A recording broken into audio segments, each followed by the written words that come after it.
Okay, so I'm on to John Locke's second treatise of government. And for those of you who've been listening for a while, you know that I recently covered Chris Hedges' The Death of the Liberal Class, and then Jacques Ellul's The Technological Society.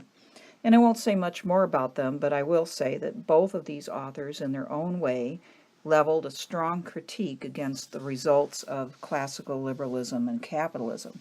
Not because they wanted to completely overturn both classical liberalism or capitalism, but because they clearly saw that there were flaws in these systems of thought and action, and that many people were not cognizant enough of those flaws and kind of viewed them as almost a religion of sorts, as something that they believed in to the point where they would not see what was harmful about them or what needed to be corrected or reined in. In the case of Jacques Ellul, there is this sort of despair in his writing, as I pointed out, to where he's not at all sure that what he called technique, this sort of ultimate rationalization of all things, could be stopped.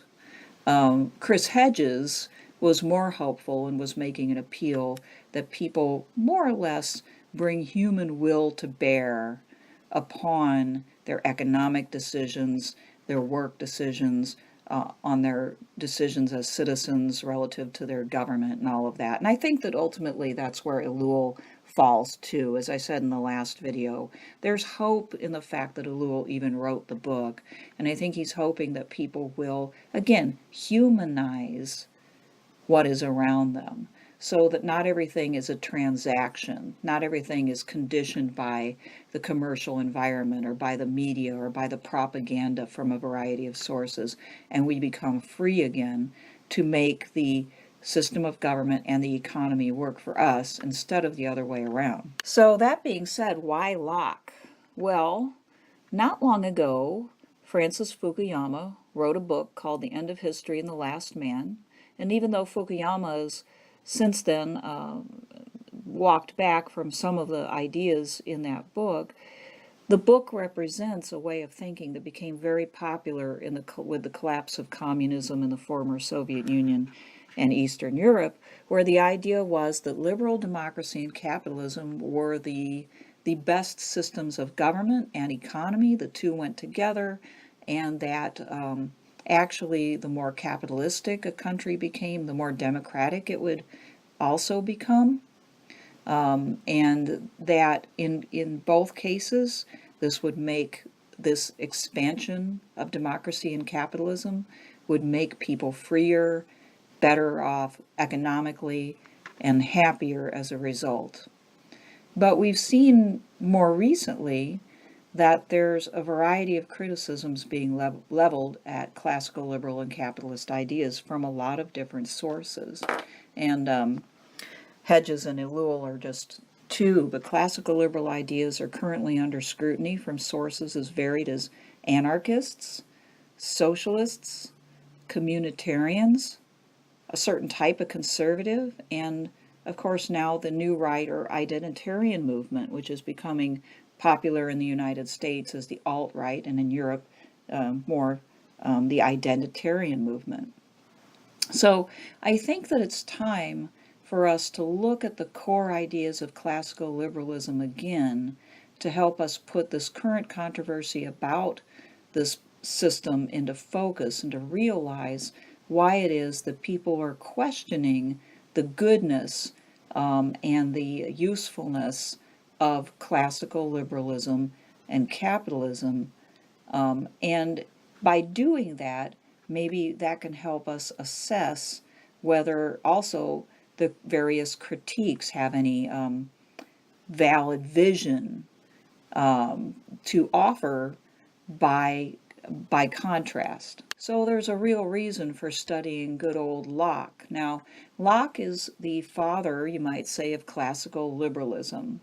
And so I just want to very briefly touch on a few of the big ideas of classical liberalism so you know what I'm talking about for sure, because a lot of people, when they hear the word liberalism in the United States anyway, think of left wing, okay, like the Democratic Party or the socialists or something like that. But classical liberalism is more like what, say, a libertarian in today's United States parlance might mean it. The classical liberalism conveys such things as the idea of individual rights, that all individuals, that the individual, first of all, is the primary unit of society, and that government is built by and for the individual, not for the family, not for the community, not for the nation, okay? And then very, very high up on the list in classical liberal thought are private property rights, as we'll see with Locke. Our right to have private property is tied up with our very right to existence. Also, and coming off of that private property right is the right to free trade, to do what you will with your property, and the idea that it will, that by doing that, everyone will eventually be better off.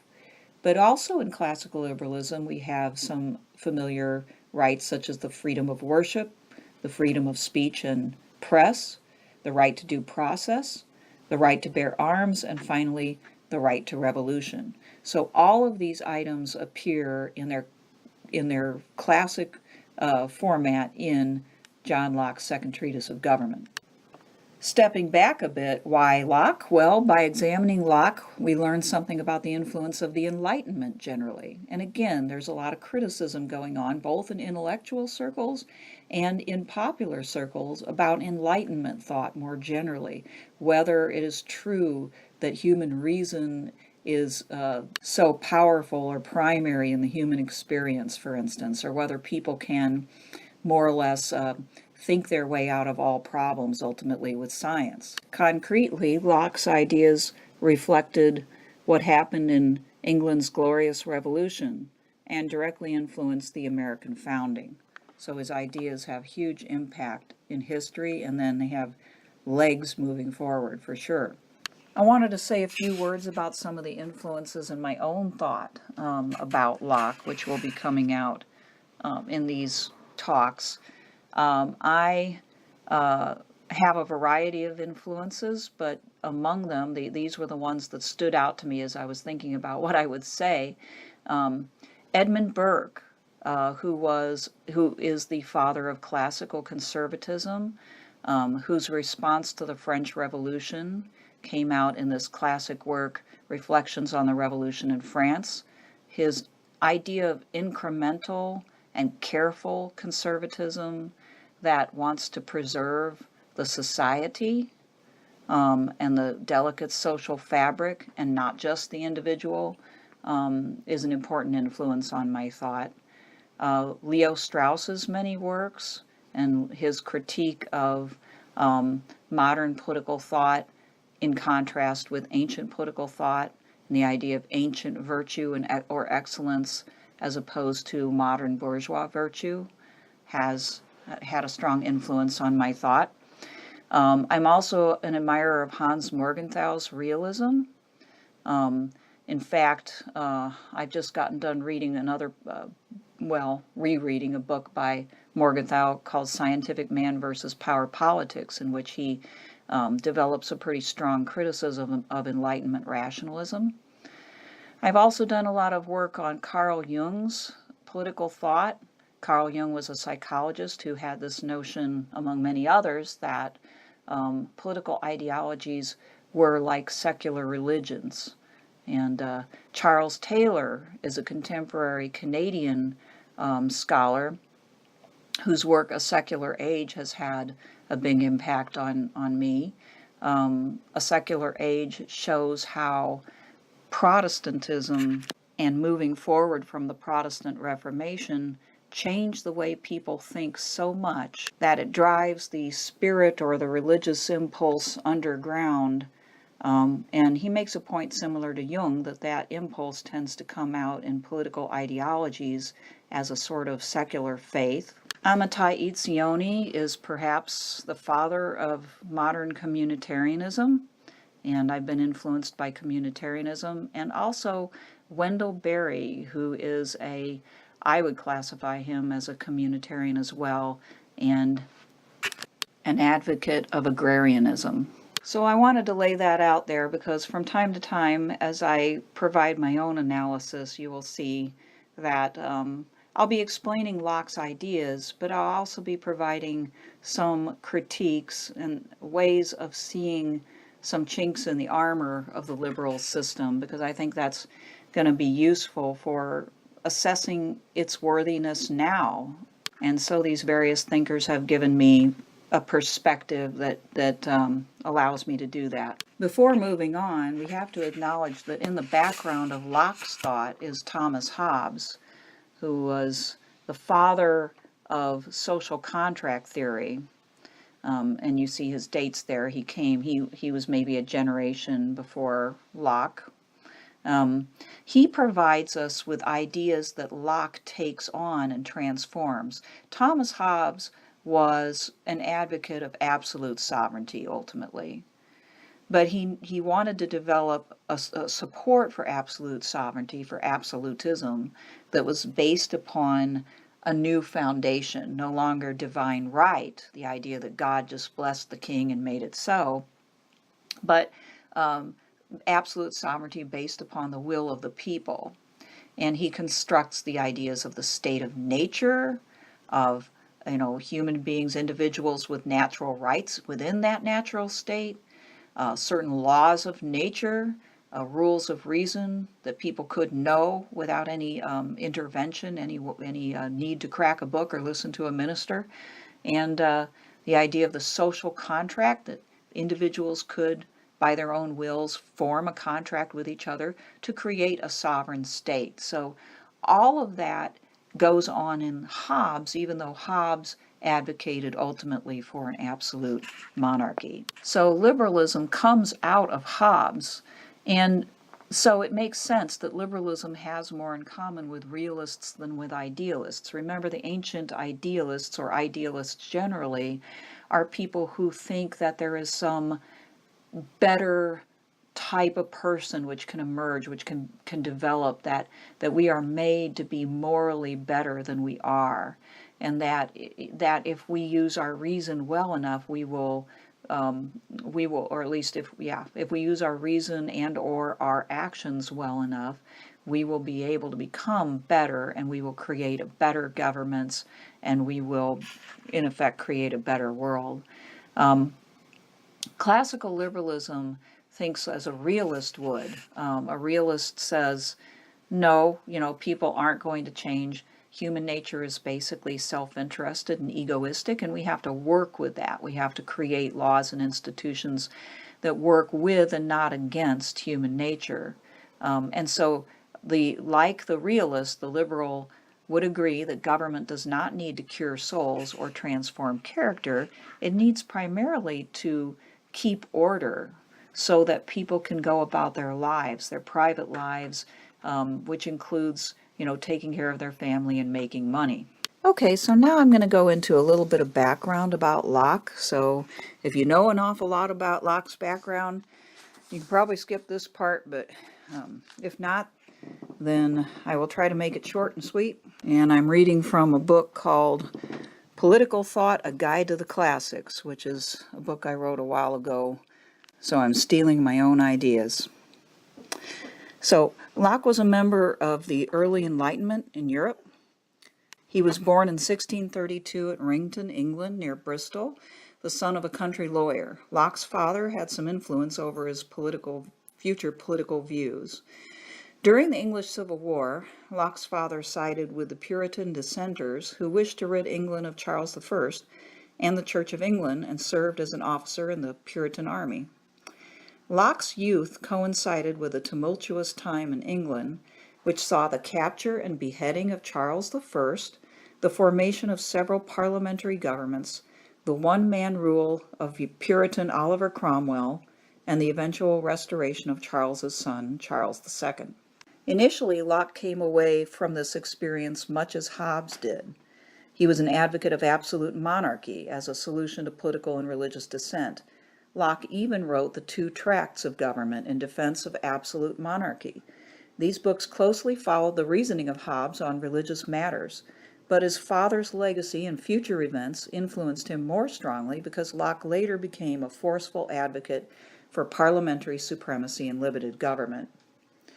Locke was tutored at home until the age of 14 when he went to Westminster School, and in 1652 he became a student at Christ Church, Oxford University.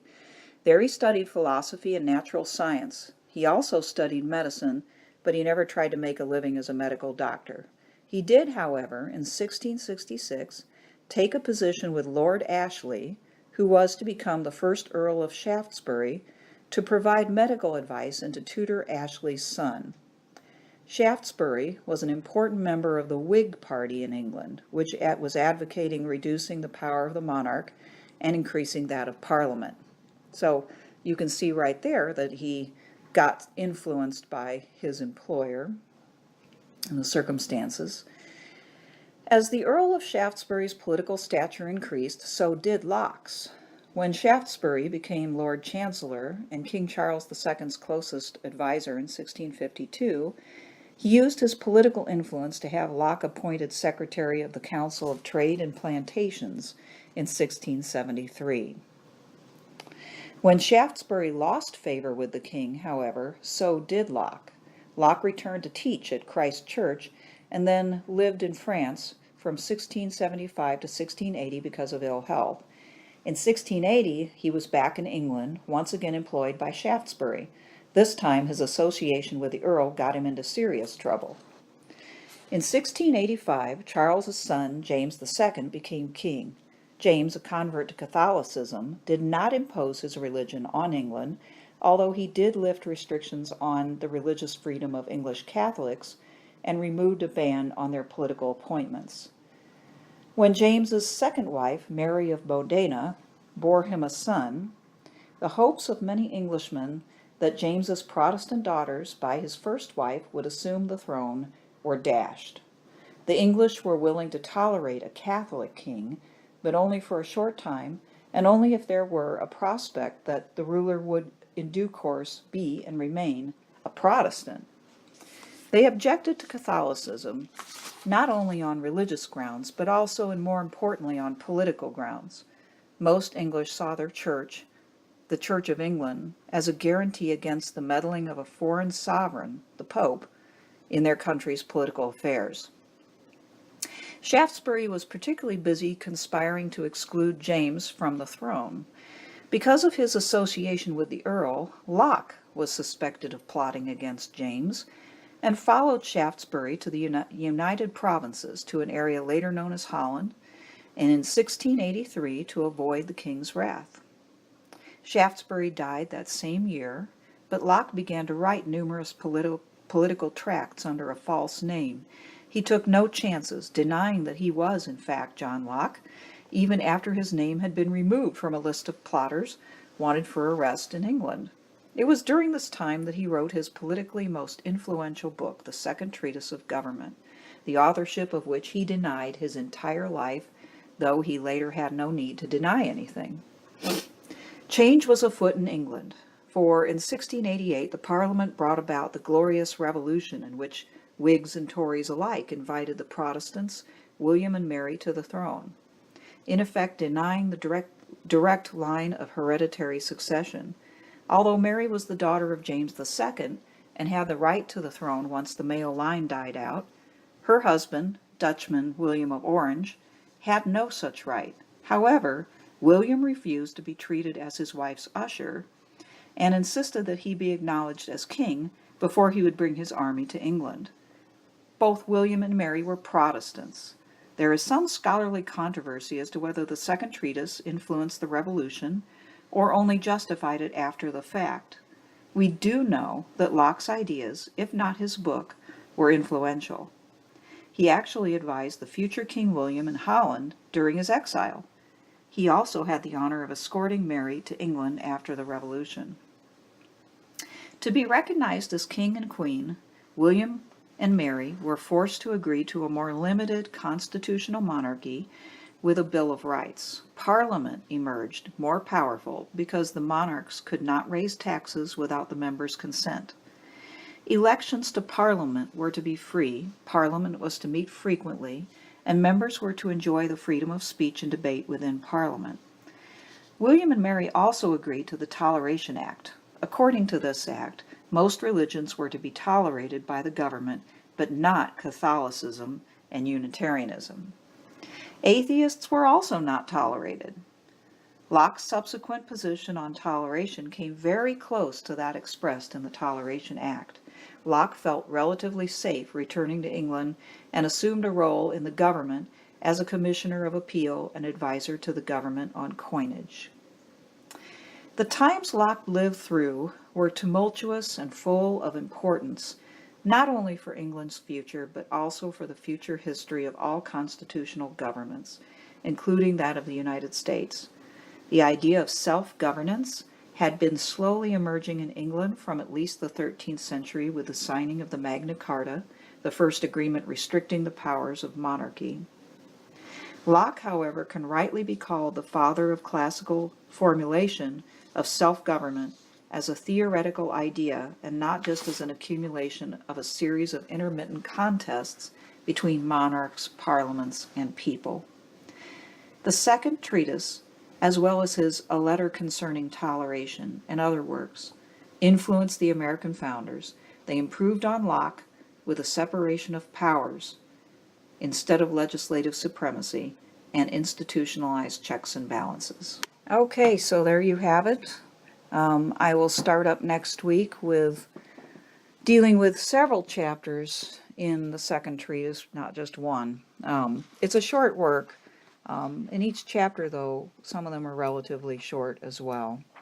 I will probably talk a little bit about the first treatise, but just in passing, just to show you how the first treatise kind of paves the way or clears the ground for the second one. And again, I hope that by learning a little bit more about Locke's thought, we will not only know more about the foundation of classical liberalism, but perhaps why it has become somewhat under assault of late. And by knowing that, hopefully, we can think more clearly about the criticisms as well as the strengths of the liberal position. All right, see you next time. Bye.